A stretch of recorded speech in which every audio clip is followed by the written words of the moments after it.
On hot days like today, if your AC stops working, the cost could be pretty high.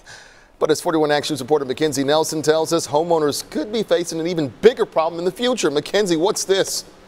That is right, Kevin. Residential and commercial air conditioning units just like this one could be using a refrigerant that's no longer going to be made. It would look just like this. This is R22, so you want to double check and see just which coolant you have, because if it is this one, the supply is going to go way down, but the price is going to skyrocket.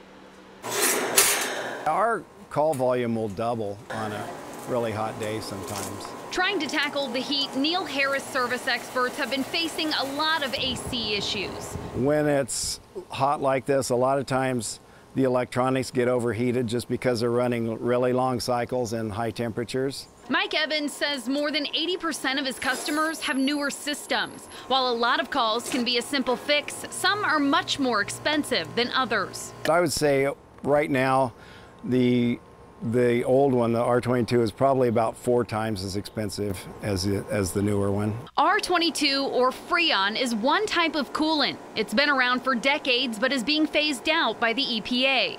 Beginning January 1st, it will no longer be in production. It has a chlorine in it, and that is harmful to the ozone layer.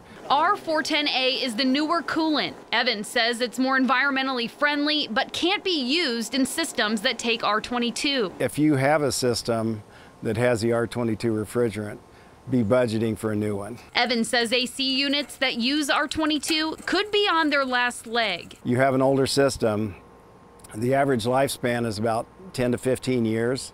So you have a system that's maybe nearing the end of its life anyway. So you don't want to be caught off guard by having it just fail. Making the switch to a new unit could cost more than $10,000, but the price for R22 is running about $200 per pound. We've known for years that the R22 would be phased out sometime and that it would get more expensive, and it has.